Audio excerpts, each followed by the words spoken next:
Bonjour à toutes et à tous, bienvenue dans Initiative, l'émission qui fait décoller votre entreprise. C'est un plaisir de vous retrouver aujourd'hui. Alors, nous avions un petit doute à vous en parler. Le thème n'est pas facile et puis finalement, on s'est lancé. Micro-entrepreneurs, salariés d'une start-up, créateurs d'entreprise, tous sont passés et passent encore par la même étape, j'ai nommé le doute. Pour en parler avec nous, nous vous recevons aujourd'hui Flora Bernard. Vous êtes cofondatrice de l'agence philosophique TAE et auteure de l'ouvrage Manager avec les philosophes, que nous retrouvons juste ici. Avec nous également Christophe Godot. Vous êtes cofondateur de Canbase, Christophe, une entreprise de backing qui, si j'ai bien compris, simplifie la vie des entreprises en les accompagnant dans leur développement. Bien sûr, pour illustrer et débattre avec nous aujourd'hui dans ces différentes étapes du doute, nos deux chroniqueurs vedettes, Ludovic, bonjour Ludovic. Clara, bonjour Charles. J'espère que vous allez bien aujourd'hui. En pleine forme. Eh bien écoutez, tant mieux. Aujourd'hui au programme de l'émission, nous vous proposons la chronique de Ludovic, qui sera suivie d'une réflexion autour des doutes qui accompagnent les chefs d'entreprise. Des images exclusives ensuite de nos reporters et des interviews, effectivement, dont notamment une exclusive du fondateur du slip français. Lui aussi, vous le verrez, il y a eu une période de doute assez importante. Juste après, lors de la chronique de Chiara, nous retrouverons nos deux invités qui en profiteront avec nous pour débattre et répondre à toutes les questions que vous, très chers téléspectateurs, nous poserez via le hashtag de l'émission. Enfin, n'hésitez pas, nous parlerons de l'histoire incroyable du pâtissier Nicolas Bernardet et nous réagirons tous autour de son histoire qui est assez palpitante. Alors, Ludovic, on commence tout de suite avec toi. Et justement, je crois savoir que tu as été sur le parvis de la Défense prendre un petit peu la température d'une question brûlante, le doute, et particulièrement le doute chez les entrepreneurs. Exactement, Charles. Qui n'a jamais douté au moment de créer son entreprise ? C'est évidemment la question que je suis allé poser, vous l'avez dit, à des kidams qui se promenaient sur le parvis de la Défense. Et vous allez le voir, leurs réponses sont étonnantes et méritent des réactions. Nous en reparlons tout de suite après.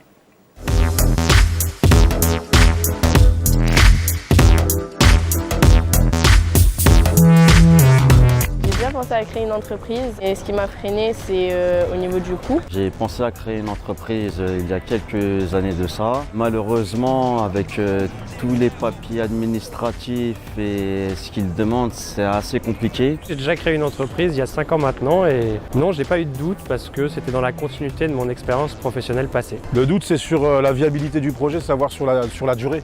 Est-ce que le public qui va être visé sur le secteur que je convoite va pouvoir adhérer. J'ai des doutes également sur le modèle financier adapté. Alors vous l'avez entendu, chers invités, le doute c'est parfois un moteur.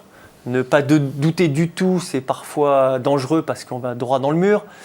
Finalement, entre les deux, quelle serait la bonne attitude à adopter ? Flora, est-ce que vous êtes étonnée par ces réponses autour du doute et de l'absence de doute ? Bon, d'abord, qu'est-ce que c'est que le doute ?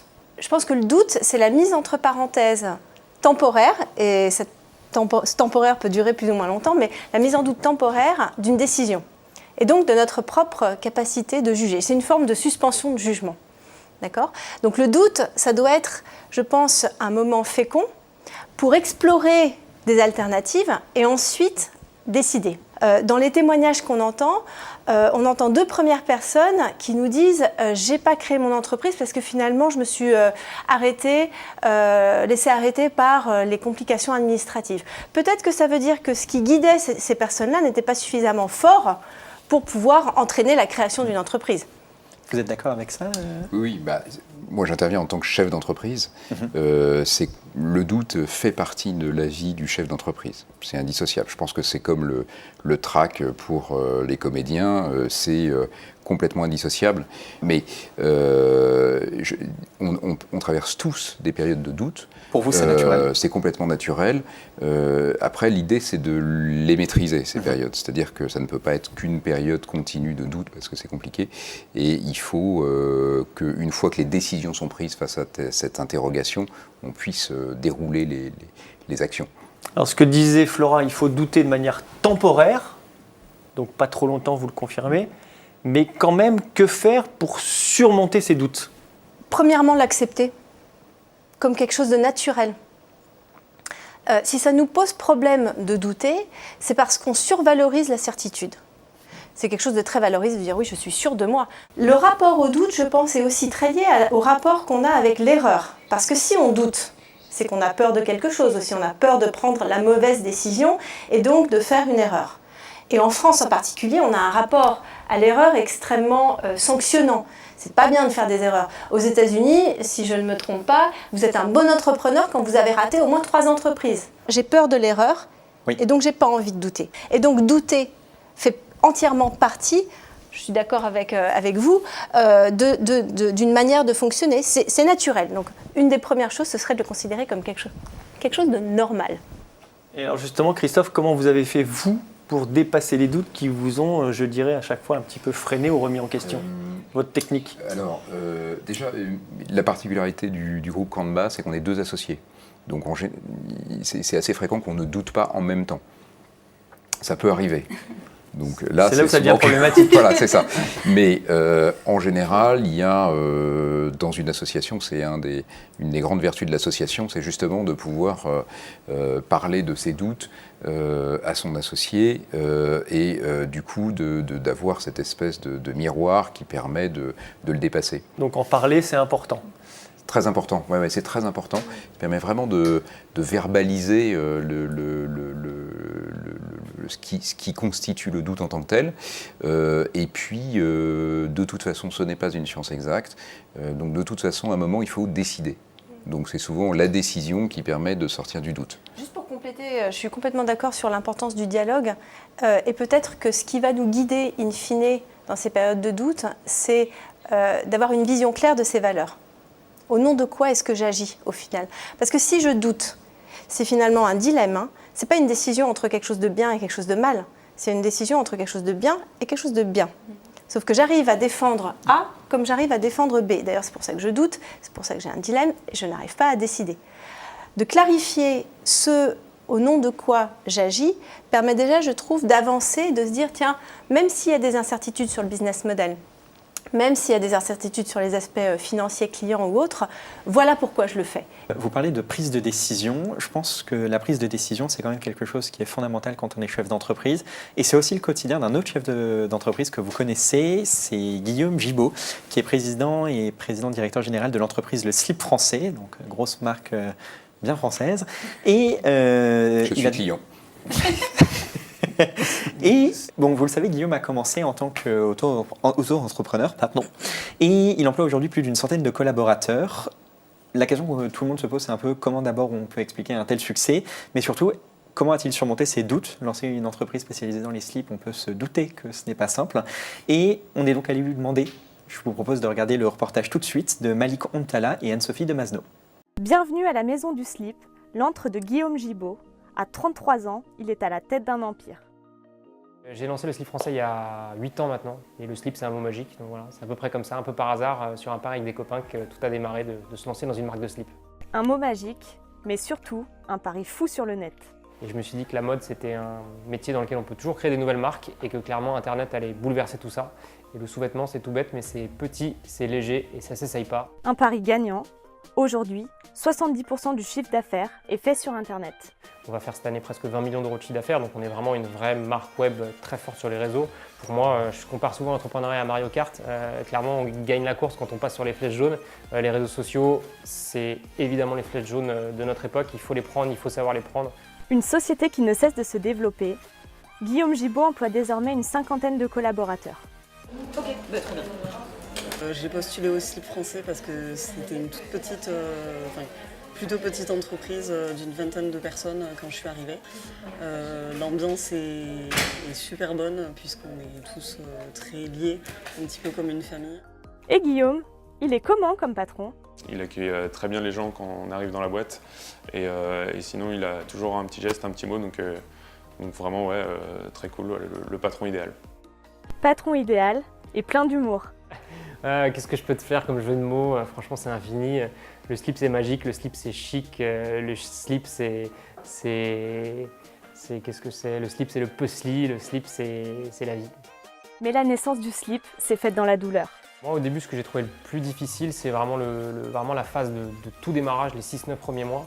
Où pour le coup, j'étais vraiment auto-entrepreneur. On est tout seul, on n'a pas de produit, pas de site web, pas de carte de visite. Des difficultés qui le poussent aujourd'hui à aider les jeunes entrepreneurs. Mon conseil en général, c'est vraiment de se lancer déjà. En fait, aujourd'hui, c'est vraiment un super moment. Il y a des outils, je le disais, les réseaux sociaux, Internet, ça ouvre des un champ de possibilités infini. Il y a un écosystème hyper positif. La presse, les médias au sens large, je dirais le grand public est hyper sensible à l'entrepreneuriat, à l'innovation, à la prise de risque. Il y a du financement, il y a de l'accompagnement. Voilà, les startups sont vraiment dans l'air du temps. Merci. Salut, à bientôt. Première petite question, Flora et Christophe, vous avez donc vous aussi, on le sait, créé votre entreprise. J'aimerais surtout savoir quels ont été vos doutes une fois que vous avez respectivement créé vos boîtes. Quels ont été les premiers doutes que vous avez eus, votre quotidien un petit peu, et comment vous avez surmonté ça? Moi, c'était un moment de ma vie où je venais d'avoir mon premier enfant, ma fille aînée. Donc c'est évidemment le choix de créer une entreprise pile à ce moment-là a généré pas mal de doutes. Comment les gérer? Moi, je m'étais fixé un planning en fait assez strict à respecter, oui, pour me mettre en configuration de créer cette entreprise. Donc voilà, j'ai essayé de le respecter en ne m'interdisant pas d'arrêter si je n'y arrivais pas. Donc voilà, mais effectivement, alors pendant cette phase, il y a un peu d'adrénaline, d'effervescence qui fait que ça atténue un peu le doute. C'est plus rétroactivement en fait quand on y pense. Moi j'avais quitté mon job, voilà, j'avais pas de revenus, j'avais ma voilà, donc c'est plus rétroactivement où je me dis que j'ai peut-être pas assez douté. Parce qu'il y a un peu cette une dose d'inconscience. Il y a un peu voilà, il y a un peu cette dose d'inconscience qu'on a. Et vous-même Flora, au niveau des doutes, qu'est-ce que vous avez pu ressentir à vos débuts? Alors moi, quand j'ai créé Tae avec Marion, donc notre sujet, c'était... Marion qui est la cofondatrice. Marion, mon associée, exactement, qui est mon associée. Notre idée, c'était de faire philosopher des personnes en entreprise. Donc l'idée était quand même un peu folle, mais j'aime les idées folles, c'est ça qui est un peu excitant aussi. C'était de faire dialoguer deux mondes, en réalité, qui n'ont absolument pas l'habitude de dialoguer. On a cette idée que les philosophes ont le temps et le loisir de penser dans leur tour d'ivoire. Et puis dans une autre tour, la Défense, voilà, on a aussi cette idée des personnes qui travaillent en entreprise qui sont le nez dans le guidon et qui n'ont absolument pas ni le temps ni l'envie de penser. Donc notre idée, c'était que le monde de l'entreprise a besoin de remettre de la pensée dans son quotidien. Honnêtement, même si l'idée m'enthousiasmait, j'ai douté quant à la pertinence et quant à la possibilité de le réaliser. Oui. Donc j'ai quitté moi aussi mon job, j'ai rencontré Marion, on s'est donné 6 mois en fait pour faire connaissance. Je me suis dit, pour une fois dans ta vie, tu vas aussi prendre un petit peu ton temps, puisque je décide en général assez rapidement les choses, je les sens. Et donc vous n'avez pas eu de doute quand vous avez décidé? Toute cette période de 6 mois, je me suis autorisée à douter. D'accord. À explorer pourquoi est-ce que je le ferais, pourquoi est-ce que je le ferais pas. Moi aussi j'avais une petite fille, un emprunt sur le dos, j'avais plus de job, bon voilà. Mais bon après je trouve que ces périodes-là elles sont aussi assez excitantes. Moi il n'y a rien qui me fait plus peur que les certitudes et que les lignes toutes tracées, donc voilà. Et puis au bout de 6 mois, on a eu notre premier client et c'est à ce moment-là qu'on a créé l'entreprise. Donc l'entreprise on l'a créée au moment où il y avait un petit indice qui nous indiquait qu'il y avait quelque chose de possible quand même. D'accord. Sauf que pendant 6 mois on n'a pas eu de deuxième client. Donc là, j'ai redouté. C'est pour ça que je suis assez d'accord aussi avec vous, c'est que le doute, il est toujours là, il revient toujours. Quoi qu'il arrive, comme si, vous nous le dites, le doute est toujours là et c'est une composante qui est vraiment essentielle dans la vie du chef d'entreprise. Oui. Faut pas que ça soit faut pas qu'il vous tétanise, oui. Mais oui, il est toujours là. Je pense que c'est même assez indispensable. Et oui, il nous permet d'interroger nos croyances, il nous permet d'interroger ce qu'on estime être certain. Et donc, forcément, quand pendant 6 mois, vous n'avez plus de clients, vous vous dites, bon, est-ce que je suis en train de proposer quelque chose qui est pertinent? Est-ce qu'il ne faut pas que je revoie un petit peu ce que je suis en train de faire? Voilà, donc c'est fécond en réalité. Et vous avez eu besoin d'avoir de l'intuition. C'est d'ailleurs une des idées fortes de votre livre. Ouais. L'intuition, vous la décrivez comme étant ce qui peut parfois être possible et ce qui parfois nous dit que c'est impossible. Vous en avez dégagé une méthodologie qui se monte en 3 points.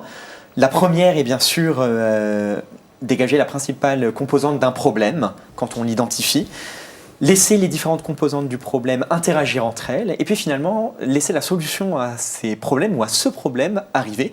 Est-ce que vous pensez que Cette méthodologie que vous avez appliquée au problème, on peut l'appliquer également quand on est chef d'entreprise, entrepreneur, on peut l'appliquer aux doutes qui nous assaillent au quotidien. Je pense qu'en tout cas, la première étape, oui, on peut le faire et c'est ce que je décrivais tout à l'heure quand je parlais de mes échanges avec Marion où on explorait un peu toutes les dimensions qui nous faisaient douter.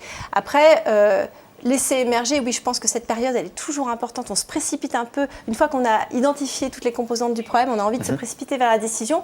Mais en réalité, en fait, le savoir traditionnel le sait bien, dors dessus.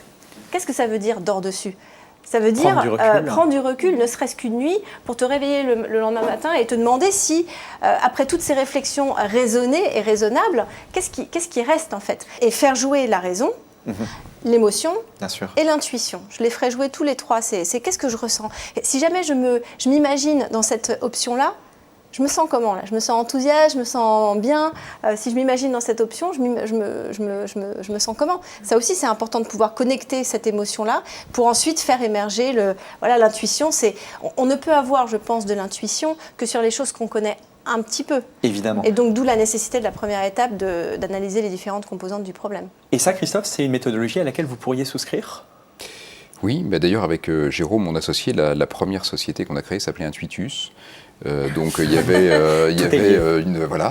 cette notion d'intuition. Mais ce qui est marrant aussi, c'est de constater que même quand vous avez levé le doute, vous avez la bonne intuition, ça peut mener à un échec total.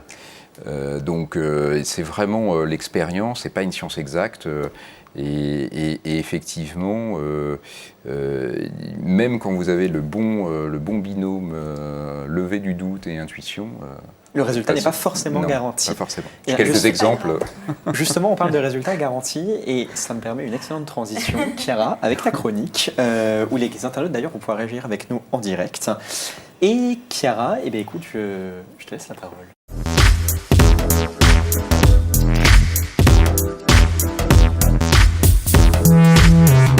Flora, Christophe, donc aider les entreprises, vous en avez fait votre métier. Et donc comme on l'a vu, quand on est entrepreneur, on peut douter tout au long de sa carrière pour de multiples raisons.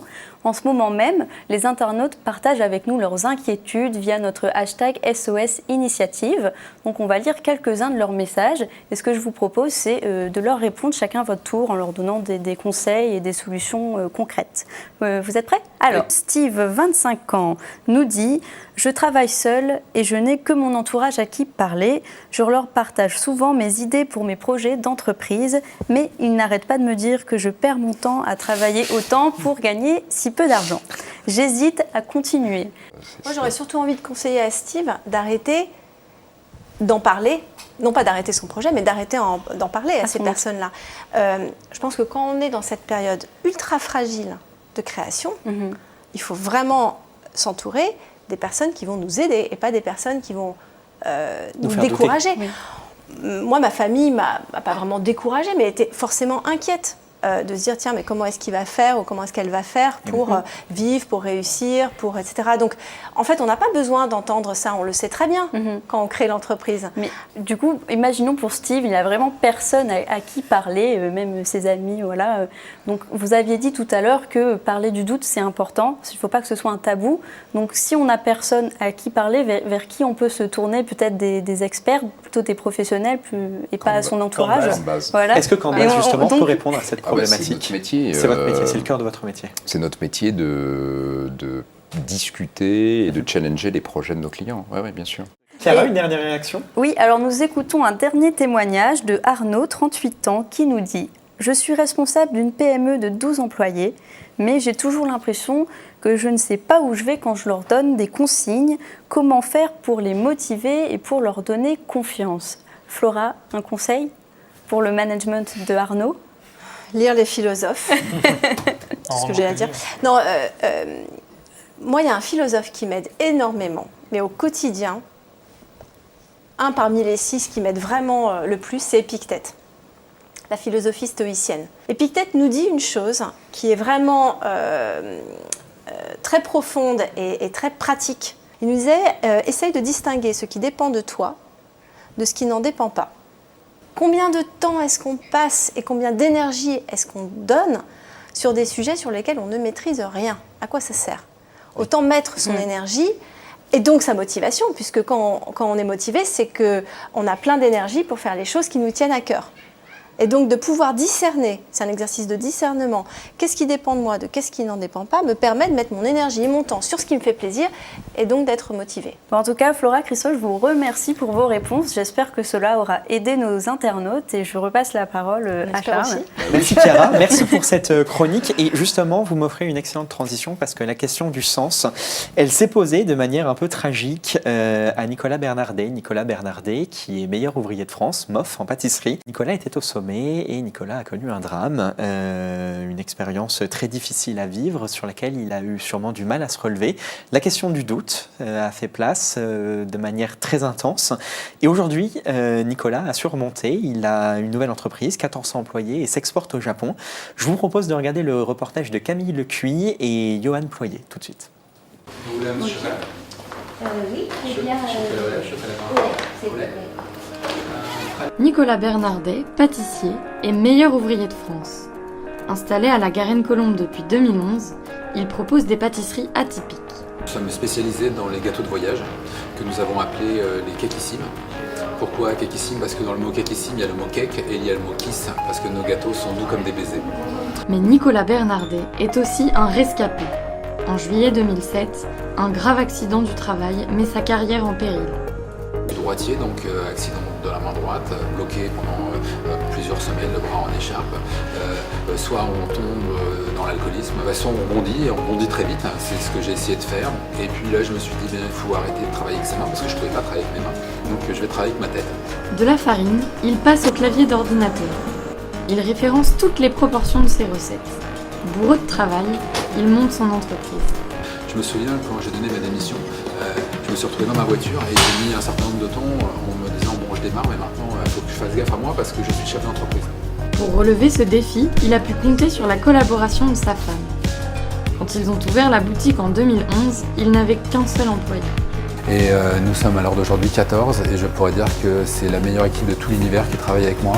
Mais l'aventure ne s'arrête pas là. Pour se diversifier, Nicolas Bernardet anime chaque semaine des cours pour amateurs ou professionnels.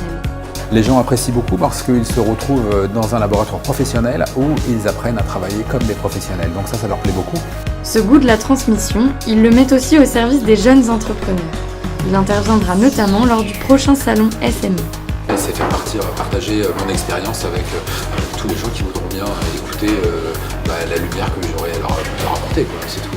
Justement, après avoir vu le parcours de Nicolas Bernardet, on a constaté qu'il avait beaucoup de doutes et justement, j'ai envie de vous poser un peu une question qui va dans le sens du reportage qu'on a vu. Comment rebondit-on après un accident? Comment peut-on faire face aux doutes qui nous assaillent, mais justement, particulièrement en cas que ça soit de maladie, en cas justement de pertes financières importantes ou d'accident du travail? Alors, je ne l'ai pas vécu personnellement.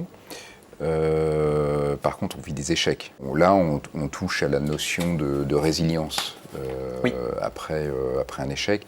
C'est quelque chose de très... on le découvre en le vivant. Donc, on sait si on est résilient et si on ne l'est pas, on essaye de trouver des solutions pour le devenir. Mais en effet, c'est compliqué... je pense être dans la prise de décision, être chef d'entreprise sans s'interroger sur la résilience. Mais par rapport à la situation de cet entrepreneur, moi non plus, je n'ai pas vécu de situation professionnelle, en tout cas difficile jusqu'à présent, mais c'est peut-être ce qu'il a réussi à faire et ce qui lui a permis de rebondir, c'est de faire avec le principe de réalité. C'est-à-dire que maintenant que je suis dans cette situation, qu'est-ce qui dépend de moi et qu'est-ce qui n'en dépend pas? Ce n'est pas une question qui est si facile que ça en réalité. Il y a des situations où la réalité est telle qu'il faut presque l'accepter. Accepter ne veut pas dire se résigner. Oui. Vous voyez, il y a une nuance entre l'acceptation et la résignation. C'est ça, c'est la question de l'acceptation et de la résignation. On peut accepter mais pas se résigner. Exactement, je pense que c'est vraiment important d'accepter sans se résigner. Sans se résigner, bien sûr. Parce qu'il y a toujours des choses qu'on peut faire, il y a toujours des choses qui dépendent de nous. Donc si je comprends bien, douter c'est dans un cadre général, c'est d'abord être dans un processus qui peut se révéler, on l'a vu, extrêmement productif. Il y a le bon doute, même si dans certains cas, le doute est amené à l'échec. Ça, bon, malheureusement, c'est un petit peu les aléas de la vie professionnelle. Mais quoi qu'il en soit, le doute doit être abordé, et dites-moi si vous êtes d'accord, mais en tout cas, le doute doit être abordé sans tabou pour finalement être pris avec du recul, pour permettre un petit peu une vraie émergence d'une idée concrète, d'une décision, de la bonne décision, ou en tout cas celle qui nous apparaît être la bonne décision. J'ai une dernière question à vous poser, et vraiment je vous la pose à tous les deux. Est-ce qu'on s'arrête un jour de douter en tant que chef d'entreprise ? J'espère pas. Non, je ne crois pas, c'est ce qu'on disait au début, en fait, c'est vraiment indissociable. C'est indissociable. Et enfin, d'ailleurs, pas que du chef d'entreprise, enfin, je crois que c'est indissociable de la vie, tout simplement.